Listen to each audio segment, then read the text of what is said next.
اصل میں یہ تمام چیزیں بھی ایک سطح پر آ کر ذرائع کی حیثیت حاصل کر لیتی ہیں، حکمت دین کے اعتبار سے، فلسفہ دین کے اعتبار سے۔ ان سب کا اپنا ایک ہدف ہے اور اپنا ایک مقصود ہے، اور وہ ہے انسان کی روحانی ترقی، جس کے لیے تعبیر میں نے کل کی تھی اس اصطلاح کے حوالے سے جو حدیث نبوی میں آئی ہے، یتقرب الی عبدی بالنوافل وبالفرائض، تقرب الی اللہ، اللہ سے قریب ہوتے چلے جانا۔ اور یہ کوئی مادی قرب کا مسئلہ نہیں ہے، کوئی زمانی یا مکانی فصل ہمارے اور اللہ کے مابین موجود نہیں ہے۔ ہوا معکم اینما کنتم نحن اقرب الیہ من حبل الورید، لیکن یہ کہ ذہول، عدم توجہ، دوسری چیزوں میں دل کا لگ جانا اس طور سے کہ پھر محبت خداوندی کے لیے دل میں جگہ نہ رہنا، یہ چیزیں ہیں جو انسان کو اپنے رب سے دور کر دیتی ہیں۔ ورنہ پروردگار کی طرف سے تو ہر وقت ایک دعوت عام ہے کہ ہم تو مائل بکرم ہیں، کوئی سائل ہی نہیں، راہ دکھلائیں کسے، رہنم منزل ہی نہیں۔ وہ احادیث بھی موجود ہے کہ میرا بندہ میری طرف چل کر آتا ہے تو میں بھاگ کر آتا ہوں، وہ اگر بارش بھر آتا ہے میں ہاتھ بھر آتا ہوں۔ تو معلوم یہ ہوا کہ اللہ تعالیٰ کی طرف سے تو ہر وقت دعوت عام ہے، لیکن یہ کہ ذہول، عدم توجہ ہی ہماری طرف سے۔ تو اس توجہ الی اللہ اور تقرب الی اللہ کا بھی سب سے اعلیٰ، سب سے عمدہ، سب سے جامع طریقہ اور ذریعہ نماز۔ یہ ہے میری کل کی گفتگو کا خلاصہ۔ اب آج شاید وہ عنوان آج بھی لکھا ہوا سامنے موجود ہو، چونکہ عنوان معین کیا گیا ہے، میں اسی کے حوالے سے بات کروں گا۔ طالبان قرآن اور خادمان دین کے لیے نماز کی خصوصی اہمیت، اور اس پر میں بعد میں، جیسا کہ میں نے کل بھی عرض کیا تھا، تھوڑا سا اضافہ کروں۔ طالبان قرآن سے کیا مراد ہے؟ سب سے پہلے اس کو معین کیجئے۔ قرآن کا طالب، اس سے مراد ہے قرآن مجید سے علم صحیح، فہم صحیح اور ہدایت کا اخذ کر سکتا۔ اس کے لیے ذرائع ہے قرآن کا پڑھنا، یہ بھی اس کا ایک ذریعہ ہے۔ اس کے لیے ذرائع ہے قرآن پر غور و فکر، سوچ بچار، تدبر، یہ تمام چیزیں ذریعہ بنیں گی۔ اصل مقصود کیا ہے؟ طالب قرآن کا اصل ہدف کیا ہے؟ کیا چاہتا ہے وہ قرآن سے؟ معاذ اللہ طالب قرآن ایک ایسا بھی ہو سکتا ہے کہ جو صرف اس لیے کہ مجھے کوئی پیشہ اختیار کرنا ہے، اس کے لیے قرآن کو حفظ کر رہا ہو یا قرآن کو پڑھ رہا ہو، اس کو اس وقت اپنے ذہن سے نکالنا۔ طلب قرآن سے صحیح مراد قرآن سے ہدایت اخذ کرنا، قرآن کے ذریعے اپنے فکر کو جلا دینا، اپنی مینٹل فیکلٹیز جو اللہ نے عطا فرمائی ہیں، فکر، سوچ بچار کی جو صلاحیت عطا فرمائی ہیں، ان کو پروان چڑھانا صحیح رخ پر۔ گویا کہ بات وہی ہو گئی جو کل میں بیان کر چکا ہوں، فکر انسانی کے صحیح رخ پر آگے بڑھنے اور پیش رفت کا معاملہ۔ اس کے لیے اب نوٹ کیجئے کہ اس ہدایت قرآنی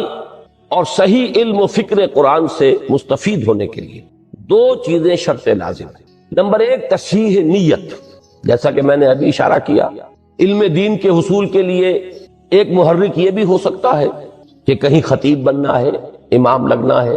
اور اب تو آپ کو معلوم ہے چونکہ ہمارا ملک ایک غالب اکثریت اس کے رہنے والوں کی مسلمانوں پر مشتمل ہے، تو چاہے کوئی حقیقی یہاں پہ اسلامی نظام نہیں آیا، لیکن یہ کہ مساجد میں باقاعدہ اب ائمہ کے، خطباء کے گریڈز مقرر ہیں، یہ بھی ایک پروفیشن ہے، یہ بھی ایک پیشہ ہے۔ یا یہ کہ جیسے کہ حدیث نبوی میں آیا ہے کہ جس شخص نے علم حاصل کیا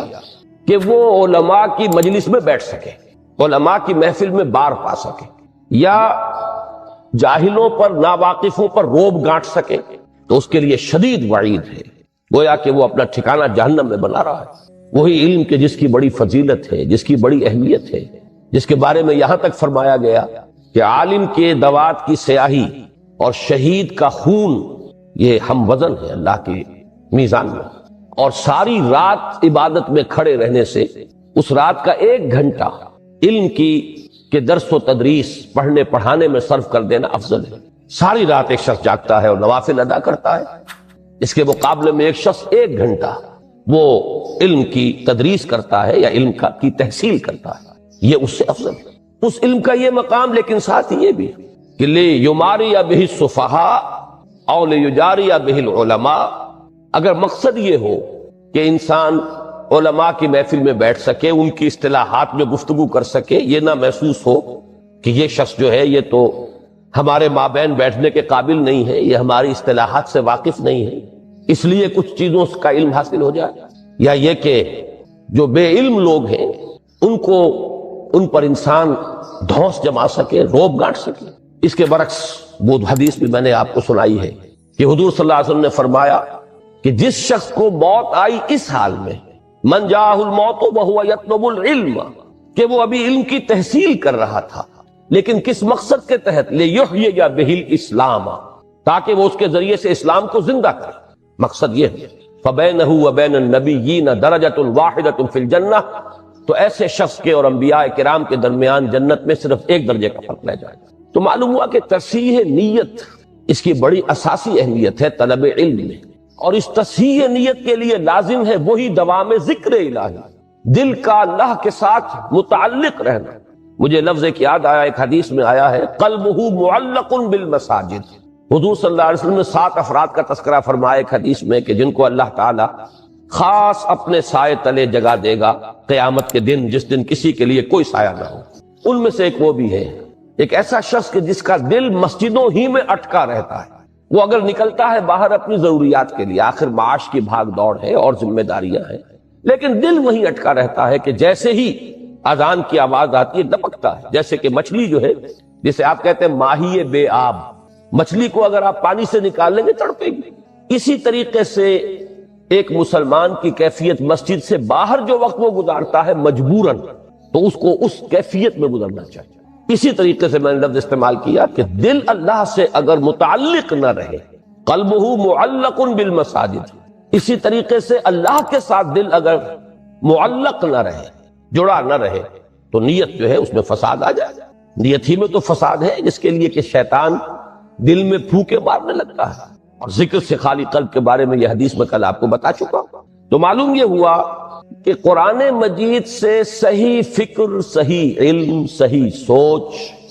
حقیقی ہدایت کے اخذ کرنے کے لیے شرط لازم ہے تصحیح نیت، اس کے لیے لازم ہے دوام ذکر، اور دوام ذکر کا سب سے اعلیٰ، سب سے عمدہ، سب سے جامع طریقہ یہ کل ہم دیکھ چکے کہ ذکر کی میں نے آپ کو اقسام بتائی، ذکر غیابی، ذکر حضوری، پھر یہ کہ ایک ذکر صرف ذہنی و فکری ہے، اس کے ساتھ ایک ذکر وہ ہے جس میں عمل کو بھی شامل کر لیا گیا۔ یہ جملہ پہلو نماز میں جمع ہو گئے، ذکر غیابی بھی ہے، ذکر حضوری بھی ہے، خطاب بھی ہے، دعا بھی ہے، مخاطبہ و مکالمہ بھی ہے، ہم کلامی بھی ہے، الصلاۃ معراج المومنین اسی لیے اسے کہا گیا۔ پھر یہ کہ اس میں نہ صرف ہم کچھ کہہ رہے ہوتے ہیں، بلکہ یہ کہ اس کے ساتھ جو ہمارا رکوع اور سجود ہے، یہ گویا کہ عملاً اس وقت ہم تعظیم کر رہے ہوتے ہیں اللہ کی۔ تو پھر جوڑتے جائیے بات کو، اس لیے کہ یہ ربط قائم نہیں ہوگا تو پھر کوئی فائدہ نہیں ہوگا، سوائے اس کے کہ ایک واضح آپ نے سن لیا کہ طالب قرآن کے لیے صحیح معنی میں قرآن کی ہدایت سے استفادے کے لیے شرط اول جو شرط لازم کی حیثیت رکھتی ہے وہ ہے تصحیح نیت، اس کے لیے ضروری ہے دوام ذکر، اور ذکر کا جامع ترین، بلند ترین طریقہ، ذریعہ نماز۔ اسی طرح طالب قرآن کے لیے ایک دوسری شرط ہے، وہ شرط یہ ہے کہ جیسے جیسے علم اور ہدایت حاصل ہو اس کے ساتھ ساتھ عمل بھی فوراً شروع ہو جائے۔ اس میں اگر گیپ واقع ہو جائے گا، ایک بات سمجھ میں آ گئی ہے، ذہن پر منکشف ہو گئی، دل نے گواہی دے دی کہ ہاں بات ٹھیک ہے، دیکھنا تقریر کی لذت کے جو اس نے کہا، میں نے یہ جانا کہ گویا یہی میرے دل میں تھا، میری فطرت یہی کہہ رہی ہے، مجھے اپنے اندر سے اسی بات کی گواہی مل رہی ہے۔ اب ذہن اور قلب کا متفقہ فیصلہ ہو چکا کہ یہ صحیح ہے۔ اب اگر فوری طور پر عمل اس رخ پر نہ مڑے، اگر موڑنے کی ضرورت ہو، پہلے سے اس پر انسان عامل ہے، تو مزید انشراح ہوگا، مزید انبساط ہوگا، مزید اس پر اعتماد پیدا ہوگا، مزید اطمینان حاصل ہوگا۔ یہی وہ لفظ ہے کہ جو آیا ہے بلند ترین کیفیت کے لیے نفس انسانی کی، نفس مطمئنہ، یا ایتھا النفس المطمئنۃ ارجعی الی ربک راضیۃ مرضیہ۔ تو پہلے سے اس پر عامل ہے تو مزید اطمینان، مزید انشراح پیدا ہوگا، نہیں ہے تو اب اس کی طرف رخ کو موڑنا لازم۔ یہ نہیں کریں گے تو وہی گیپ شروع ہو جائے گا، لما تقولون ما لا تفعلون، کیوں کہتے ہو جو کرتے نہیں۔ یہاں سے جو گیپ شروع ہوتا ہے انسان کے فکر و عمل کا گیپ کہہ لیجئے، علم و عمل کا فصل کہہ لیجئے، قول و فعل کا تضاد کہہ لیجئے، یہی ہے کہ جو آگے بڑھ کر یہی وہ روگ ہے، یہی وہ مرض ہے۔ قرآن مجید میں بار بار آیا ہے فی قلوبہم مرض فزادہم اللہ مرضا، یہ روگ ہے جو ترقی کر کے پھر اس مقام تک انسان کو لے جاتا ہے جو کھلم کھلا اور صریحاً کفر سے بھی اللہ کو زیادہ مبغوض اور ناپسند، یعنی نفاق۔ اب اس عمل کے لیے بھی یہ کل ہم دیکھ چکے اس عمل کے لیے لازم ہے وہی تعلق مع اللہ، اور اس کے ذریعہ وہی ذکر دوام، ذکر مدام، اور اس کے لیے اس کی بلند ترین جامع ترین صورت نماز۔ اب یہی دیکھیے سورہ بنی اسرائیل کی جو 2 آیات میں نے آپ کو، بلکہ ایک ہی آیت میں پڑھ سکا، دوسری رہ گئی، اس میں اسی کی طرف اشارہ ہے۔ اقیم الصلاۃ لدلوک الشمس الی غسق اللیل وقرآن الفجر، نماز کو قائم رکھو سورج کے ذرا ڈھلنے سے لے کر رات کے گہرے ہو جانے تک۔ یہ ہے ایک دوام صلاۃ، یہ آیت جو ہے اس کے الفاظ پر غور کیجئے، قائم رکھو نماز کو لدلوک الشمس الی غسق اللیل، سورج جب نصف النہار پر ہوتا ہے، ذرا سا ڈھل گیا مغرب کی طرف، یہ اس کا دلک ہے دلوک الشمس، اور جب غروب ہو گیا اور اس کے بعد رات تاریک ہو گئی، رات تاریکی کا پردہ خوب گہرا دبیز ہو گیا، تو یہ غسق اللیل ہے۔ یہاں سے وہاں تک تو نماز کو قائم رکھنا ہے، اس کی کچھ نہ کچھ کیفیت انسان کو محسوس بھی ہوتی ہے ذاتی طور پر، خاص طور پر سردیوں کے موسم میں دن چھوٹے ہوتے ہیں، تو پھر آپ کو معلوم ہے کہ ذرا سا سورج ڈھلا ہے تو ظہر بمشکل 1 گھنٹہ گزرے گا، 1.5 گھنٹہ عصر، پھر بمشکل 1 گھنٹہ سوا گھنٹہ مغرب، پھر گھنٹہ 1.5 گھنٹہ عشاء۔ اور اس میں جو شخص واقعتاً نماز کا پابند ہو، اس کے لیے تو مسجد کی آمد و رفت ہے مسلسل، گویا کہ وہ نماز ہی میں ہے۔ یہ تو ایسے ہی ہے کہ جیسے آپ نماز کے دوران بھی تو سلام پھیر لیتے ہیں نا، ابھی آپ نے 4 رکعتیں سنت کی ادا کر لی، سلام پھیر لیا، اب آپ نماز میں نہیں ہیں، اس کے بعد پھر اب آپ کھڑے ہوئے ظہر کی جماعت میں، پھر نماز میں آ گئے، اس کے بعد پھر سلام پھر گیا، اب آپ نماز میں نہیں ہیں، لیکن در حقیقت یہ پوری ایک نماز ظہر ہے۔ اسی طریقے سے وقفے سے مسجد سے نکلنا تو ہوا ہے، لیکن یہ کہ بعین ہی اسی تشبیہ کو سامنے رکھیے تو گویا کہ نماز مسلسل قائم رہی ہے دلوک الشمس سے لے کر غسق اللیل۔ اقیم الصلاۃ لدلوک الشمس الی غسق اللیل وقرآن الفجر، خاص طور پر اب فجر کی نماز کا علیحدہ سے تذکرہ کیا گیا۔ اس میں چونکہ طول قنوت یعنی زیادہ دیر تک کھڑے رہنا، لمبی قرات، یہ گویا کہ اس کے لوازم میں سے، اسی لیے صلاۃ الفجر نہیں کہا اسے، وقرآن الفجر، اور التزام رکھو فجر کو قرآن کا، یعنی نماز میں قرآن مجید کو زیادہ سے زیادہ پڑھنا، زیادہ سے زیادہ اس کی تلاوت۔ ان قرآن الفجر کان مشہودا، مشہودا کے بارے میں کئی تفسیری اقوال ہیں، فجر کے وقت کا یہ قرآن کا پڑھنا مشہود ہے، اور مشہود کے ایک معنی یہ ہے کہ قلب حاضر ہوتا ہے، استحضار ہوتا ہے، طبیعت تر و تازہ ہوتی ہے، تکان نہیں ہوتی، کسل نہیں ہوتا، رات بھر آپ نے نیند لی ہے، اب آپ فریش ہیں، تر و تازہ ہیں، تو آپ کے تمام جو قوائے باطنی ہیں، جو آپ کی فیکلٹیز ہیں آپ کے اندر، وہ بیدار ہیں، اور وہ گویا کہ اس کے لیے ریسیپشن جو ہے ان تمام چیزوں کا جو قرآن کے اندر سامنے آ رہی ہیں، اس کے لیے بہترین اور سازگار ماحول۔ یہ بات بھی کہی گئی ہے کہ فجر کی نماز میں وہ فرشتے بھی حاضر ہوتے ہیں کہ جن کی ڈیوٹی رات کے وقت ہوتی ہے، ابھی آف ہونے سے پہلے انہیں فجر کی نماز بھی پڑھنی ہے ساتھ، اور وہ بھی کہ جنہوں نے دن کا چارج سنبھالنا ہے وہ بھی پہلے آ جاتے ہیں، فجر کی جماعت میں وہ شریک ہوتے ہیں۔ بہرحال یہ مختلف اقوال ہیں، لیکن میں اس وقت توجہ دلا رہا ہوں کہ طالب قرآن کے لیے 2 شرطیں، تصحیح نیت اور علم اور عمل،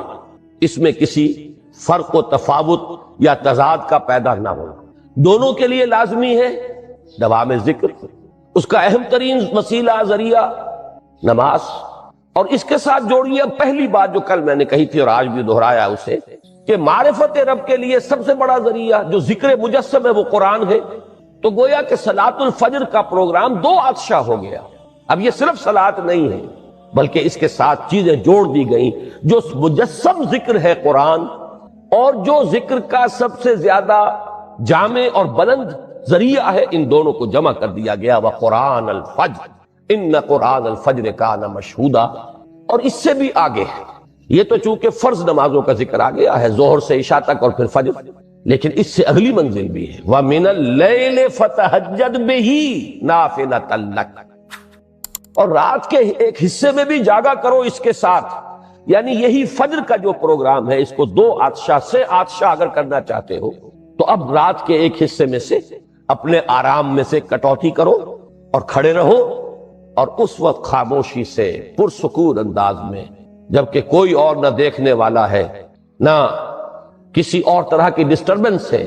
براہ راست ایک رابطہ جو ہے بندے اور رب کے درمیان اسٹیبلش ہو جاتا ہے، اس وقت اسی فجر کی کیفیت کو اس وقت 2 آتشہ بلکہ 3 آتشہ کر کے اس سے استفادہ کرو۔ اس سب کا حاصل کیا ہوا؟ اس سب کا حاصل وہ ہے جو اقبال کے اس شعر میں ہے کہ چوں بجاں در رفت جہاں دیگر شود، جہاں چو دیگر شد جہاں دیگر شود۔ جب یہ قرآن کسی کے اندر اتر جاتا ہے، اس کے اندر تبدیلی آ جاتی ہے، اندرونی کیفیات، اندرونی احساسات، اندرونی میلانات، اندرونی رجحانات،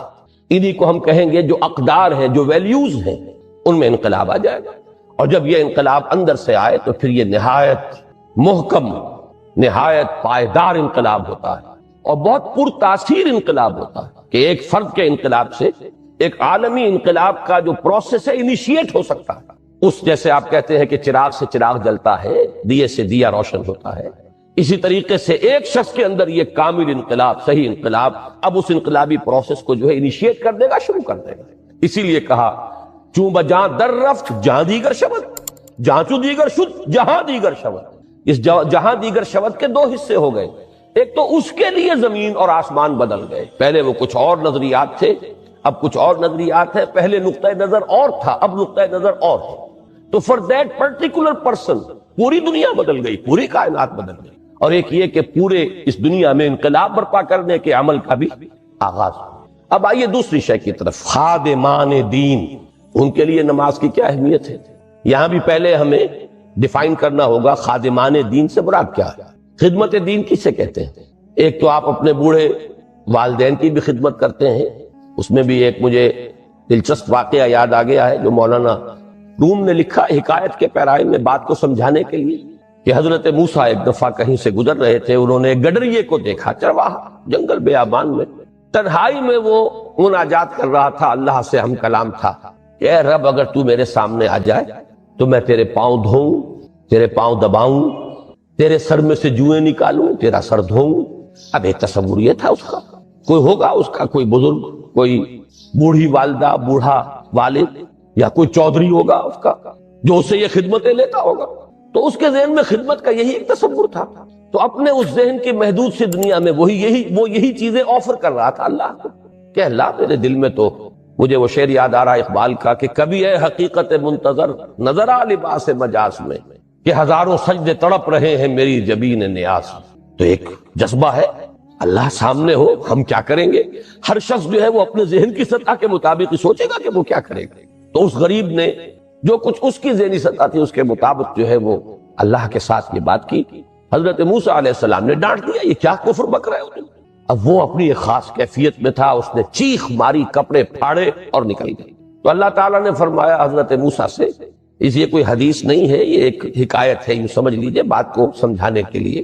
کہ اے موسیٰ تم نے کیا کیا؟ میرا یہ بندہ میرے ذہن اور فکر کے مطابق مجھ سے میرے ساتھ مشغول تھا، مجھ سے ہم کلام تھا، تم نے ہمارا یہ تعلق توڑ دیا۔ تو برائے وصل کردہ نام دی، نہ برائے فصل کردہ نام دی۔ تمہیں ہم نے بھیجا ہے لوگوں کو ہم سے جوڑنے کے لیے، نہ کہ کاٹنے کے لیے۔ بہرحال یہ بات کیوں آ گئی کہ خدمت دین کا کیا تصور، اللہ کی کیا خدمت آپ کر سکتے ہیں، اللہ کے رسول کی کیا خدمت آپ کر سکتے ہیں، اللہ کے دین کی کیا خدمت آپ کر سکتے ہیں۔ اس لیے کہ اللہ اور اس کے رسول کے لیے لفظ نصرت تو قرآن مجید میں آیا ہے، یا ایھا الذین آمنوا کونوا انصار اللہ، اے اہل ایمان اللہ کے مددگار بن جاؤ۔ کما قال عیسی ابن مریم للحواریین من انصاری اللہ، جیسے کہ عیسیٰ ابن مریم نے کہا تھا حواریوں سے کون ہے میرا مددگار اللہ کی طرف۔ تو نصرت قرآن، نصرت خدا و رسول، یہ تو قرآن کی اصطلاح ہے۔ سورہ حدید میں فرمایا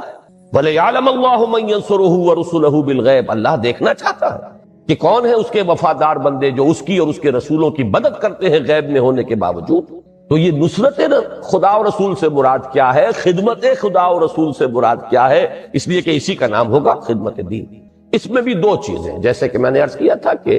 طالب قرآن کے لیے 2 شرطیں ہیں، تصحیح نیت اور علم اور عمل کے اندر توافق، ہم آہنگی۔ اسی طرح خدمت دین کے 2 درجے ہیں، ایک ہے دعوت دین، اللہ کا پیغام لوگوں تک پہنچا دیں، سوئے ہوئوں کو جگانا، نیند کے ماتوں کو ہوشیار کرنا، بھولے اور بھٹکے ہوئے راہی جو ہیں ان کو صحیح راستے کی طرف، ان نشاندہی کر کے صحیح راستے کی، انہیں اس راستے کی طرف بلانا، یہ ہے دعوت دین، اللہ کے راستے کی طرف بلانا۔ ادع الی سبیل ربک بالحکمت والموعظۃ الحسنۃ وجادلھم بالتی احسن، بلاؤ اپنے رب کے راستے کی طرف حکمت کے ساتھ اور اچھی نصیحت کے ساتھ، اور کہیں مجادلہ اور جھگڑا بھی کرنا پڑ جائے تو بھی بڑے خوبصورت انداز میں۔ کوئی ضدی آدمی ایسے بھی ہوتے ہیں کہ جن کے ساتھ ذرا مناظرے کا اور مجادلے کا انداز اختیار کرنا پڑتا ہے، لیکن اس میں بھی تمہاری طرف سے تمہارے طرز عمل میں ظاہر ہونا چاہیے کہ نہایت عمدگی کے ساتھ، خوبصورتی کے ساتھ۔ تو یہ جو دعوت دین ہے یہ خدمت دین کی پہلی منزل، اور خدمت دین کی دوسری منزل اقامت دین، دین کو قائم کرنا۔ اسی کو ہم آج کل جو ہے ایک نئی اصطلاح کے حوالے سے تعبیر کر رہے ہیں، اسلامی انقلاب۔ پورے نظام کو بدل دینا۔ اس کے نظام میں اس وقت جو بھی قائم ہے، جو کجی ہے، اللہ سے دوری ہے، دین سے بعد ہے، ظلم ہے، ناانصافیاں ہیں، استحصال ہے، ان سب کا قلع کما کر کے جیسے کہ ایک فرد اللہ کا بندہ بن جائے، ایسے ہی پورا نظام اللہ کی بندگی میں آ جائے۔ یہ اقامت دین۔ اس کے لیے جد و جہد، اس کے لیے محنت، اس کے لیے جان اور مال کا کھپانا، اس کے لیے جہاد بالمال والنفس یا انفاق مال و بذل نفس۔ اب یہ اصطلاحات ہیں۔ جہاد کے معنی کشاکش، رسہ کشی، کہ ایک طرف وہ ہیں جو باطل کے علمبردار ہیں، وہ چاہتے ہیں کہ باطل نظام یہاں پر قائم رہے، یا کوئی اور ہیں جو کسی اور باطل کے پیروکار ہیں، وہ چاہتے ہیں کہ وہ باطل نظام یہاں آ جائے۔ مثلا اگر جاگیرداری اور سرمایہ داری کا باطل نظام چل رہا ہے تو خارج میں ایسے لوگ بھی ہیں کہ جو اس کو ملیامیٹ کر کے کمیونزم کا باطل نظام لانا چاہتے ہیں۔ تو دو قوتیں ہو گئی، ایک وہ جو سٹیٹس کو رکھنا چاہیے، جو نظام ہے وہ رہے، جاگیردار اور سرمایہ دار تو یہ چاہیں گے کہ نظام بالکل بدلے ہی نہیں، جیسا ہے ویسا ہے، اس لیے کہ ان کے مفادات اس سے وابستہ، انہیں وہاں مراعات ملی ہوئی ہے، ان کی حیثیتیں ہیں۔ جہاں قبائلی نظام ہے، قبائلی سردار جو ہے وہ کبھی نہیں چاہے گا کہ وہ نظام ختم ہو جائے۔ تو ایک قوت تو وہ ہے جو چاہتی ہے کہ جو نظام ہے وہ برقرار رہے، سٹیٹس کو، نو چینج وٹس ایور۔ وہ دفاع کرتی ہے وہ قوت ہر اس قوت کے مقابلے میں کہ جو کوئی کسی نوعیت کی بھی تبدیلی لانا چاہے۔ پھر یہ کہ تبدیلی کا بھی ایک دوسرا نقطہ نظر بھی موجود ہے، کمیونزم ہے۔ اس کے ماننے والے، اس کے چاہنے والے، اس کے لیے محنت کرنے والے، جد و جہد کرنے والے وہ بھی میدان میں ہیں۔ اب اس حال میں جو اللہ کے چاہنے والے، اللہ کے دین کے ماننے والے، اللہ کے دیے ہوئے نظام کو برپا کرنے کی جد و جہد کریں گے تو رسہ کشی تو ہوگی، کشاکش ہو کر رہے گی۔ اس کشاکش کے لیے قرآن مجید نے دو اصطلاحات استعمال کی ہیں، یا تو جہاد، اور جہاد میں دو چیزیں کھپیں گی، جان اور مال، تو جہاد بالمال والنفس، یہ ایک اصطلاح ہے۔ نمبر دو انفاق، انفاق کے معنی کیا ہے؟ کھپا دینا، خرچ کرنا، جان کا کھپانا، مال کا کھپانا، انفاق مال و بذل نفس، یہ میں نے وضاحت کر دی اصطلاحات کی۔ تو گویا کہ خدمت دین سے مراد ہے یہ۔ اب اس کے لیے لازم ہے مسلسل جد و جہد، مسلسل کشاکش، مسلسل کشمکش، مسلسل قربانی، مسلسل مقابلہ۔ اس کے لیے قرآن مجید کی اصطلاح ہے صبر و مصابرت۔ یا ایھا الذین آمنوا اصبروا وصابروا ورابطوا واتقوا اللہ لعلکم تفلحون۔ اہل ایمان خود صبر کرو، ڈٹے رہو، جمے رہو، ہر نوع کی مخالفت کو جھیلو، تکلیف کو برداشت کرو، جو مصیبت آئے جھیلو، جو قربانی دینی پڑے دو، یہ ہے صبر۔ وصابروا، مصابرت باب مفعلہ، جو تمہارے مقابلے میں تمہاری جو مخالف قوتیں صبر کر رہی ہیں ان کے صبر پر بازی لے جاؤ۔ وہ بھی تو صبر کر رہے تھے، ابو جہل نے بھی گردن کٹوائی کہ نہیں کٹوائی اپنے باطل دین اور باطل عقائد کے لیے؟ ڈٹ کر آئے کہ نہیں آئے؟ تو اگر تمہارا صبر ان کے صبر سے بڑھ کر نہیں ہوگا، تمہارا صبر ان کے صبر کو مات نہیں دے دے گا، تو تمہاری بازی مات ہو جائے گی۔ اللہ تعالیٰ نے اس دنیا کو کچھ اصولوں پر بنایا ہے۔ اس کی خصوصی نصرت اور مدد اسی وقت آتی ہے جب اس کے بندے ثابت کر دیں کہ انہوں نے اپنا سب کچھ لگا دیا، کھپا دیا، انہوں نے کسی چیز کو بچا کر نہیں رکھا ہے۔ تو چھپا چھپا کے نہ رکھی سے تیرا آئینہ ہے وہ آئینہ، کہ شکستہ ہو تو عزیز تر ہے نگاہ آئینہ ساز۔ اگر یہ ثابت کر دیں لوگ، پھر اللہ کی نصرت آتی ہے۔ متى نصر اللہ الا ان نصر اللہ قریب۔ تو صبر اور مصابرت، یا ایھا الذین آمنوا اصبروا وصابروا ورابطوا، اور اس صبر اور مصابرت کے لیے ایک لفظ اگر چاہیے تو اس کا نام ہے استقامت، کھڑے رہنا، ڈٹے رہنا، جمے استقامت۔ اس کے لیے دیکھیے قرآن مجید میں پھر بات وہی آئے گی۔ دو مرتبہ تو سورہ بقرہ میں بتایا گیا کہ صبر کہاں سے ملتا ہے، قوت کہاں سے ملے گی، استقامت کے لیے تمہاری سورس آف سٹرینگتھ کیا ہے، ایک مرتبہ تو بنی اسرائیل جو سابقہ امت تھی، جو معزول کیے گئے، تو مسلمان امت مسلمہ جو ہے وہ اس منصب پر فائز ہوئی، ان کا قبلہ منسوخ ہوا، اور کعبہ جو ہے وہ اب امت مسلمہ کا مرکز اور قبلہ قرار پایا۔ تو جو معزول ہو رہی تھی امت، اس میں سے بھی جو بچے کھچے ایسے لوگ تھے کہ جن میں کوئی حق کو قبول کرنے کی استعداد یا صلاحیت باقی تھی، ایک تو ان سے خطاب کیا گیا ہے سورہ بقرہ کے 5ویں رکوع میں مثبت انداز میں۔ آگے پھر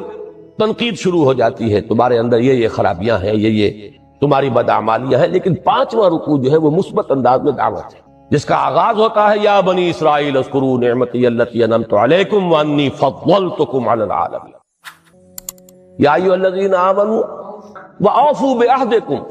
اپنے عہد کو پورا کرو۔ لیکن یہ کہ اس کا اختتام ہوتا ہے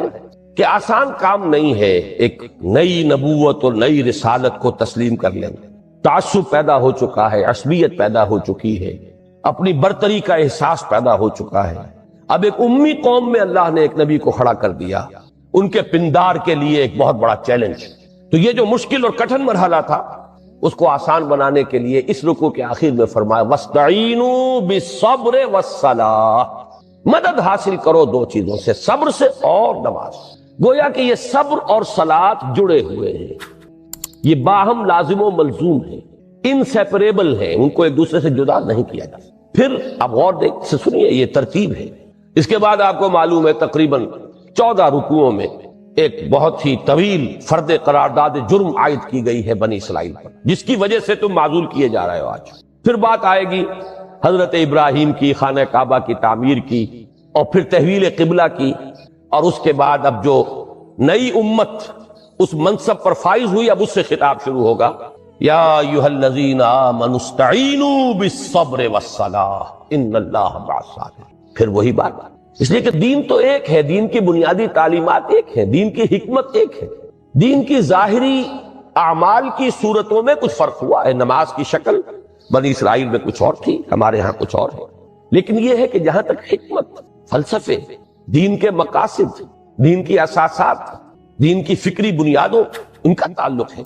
یہ تو ایک ہی ہے، دین ایک ہی ہے ہمیشہ سے۔ تو دونوں جگہ پر 5ویں رکوع کے اختتام پر وَاسْتَعِینُوا بِالصَّبْرِ وَالصَّلَاۃِ وَإِنَّهَا لَكَبِیرَةٌ إِلَّا عَلَى الْخَاشِعِینَ الَّذِینَ یَظُنُّونَ أَنَّهُم مُّلَاقُو رَبِّهِمْ وَأَنَّهُمْ إِلَیہِ رَاجِعُونَ۔ اور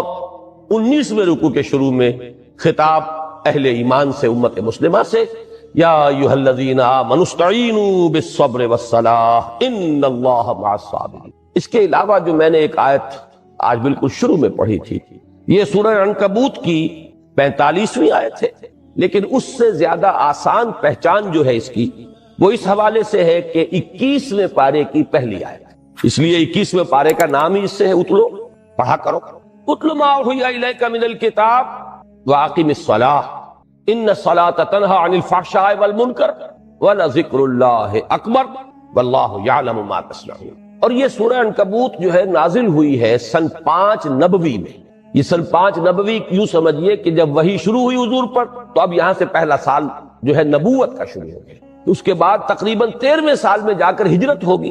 تو وہاں سے سن ہجری شروع ہوگا جو اب 1410 ہے۔ تو یوں سمجھیے کہ 1410 میں ایڈ کیجئے تقریباً 8 برس، تو آج سے 1418 برس جو قمری ہے، اس وقت وہ سورہ مبارکہ نازل ہوئی۔ اور یہ وقت وہ تھا جب کہ مکے میں شدید مصائب اور پرسیکیوشن اور تشدد اور تعذیب سے اہل ایمان کو سابقہ تھا، بری طرح مارا جا رہا تھا۔ صحابہ کرام کو بالخصوص، ایک تو نوجوان جو اپنے بزرگوں کے رحم و کرم پر ہوتے ہیں، ان پر ڈیپینڈنٹ ہوتے ہیں، دوسرے غلام تو ان کی گویا کی ملکیت تھے، جو چاہیں کر گزرے، اپنی اولاد کو کوئی مارتا تو نہیں ہے، لیکن غلاموں کو تو وہ ہلاک بھی کر دیتے تھے، بلکہ حضرت یاسر اور ان کی اہلیہ حضرت سمیہ دونوں کو شہید کیا ابو جہل۔ تو یہ جو شدید دور تھا جس میں کہ صبر اور مصابرت کی بڑی سخت ضرورت، ڈٹے رہنے کا، انسان کے صبر کا بڑا عظیم امتحان، اس وقت یہ آیت نازل ہوئی کہ ان کیفیات میں صبر و مصابرت کے لیے تمہارا سہارا، تمہارے لیے سورس آف اسٹرینتھ، اس کے لیے ذریعہ کیا ہے، ہدایت کیا ہے؟ وہ کئی ہدایات ہیں، لیکن اولین ہدایت یہ ہے اتل ما اوحی الیک من الکتاب، پڑھو اس کو جو نازل کی گئی، وحی کی گئی تمہاری طرف کتاب، یعنی قرآن، وہ اقیم الصلاۃ، اور نماز کو قائم۔ دیکھیے گویا کہ وہی بات ہو گئی کہ قرآن اور نماز کو جب یکجا کر دیا جائے تو اب یہ دو آتشہ ہو گئے، مجسم ذکر قرآن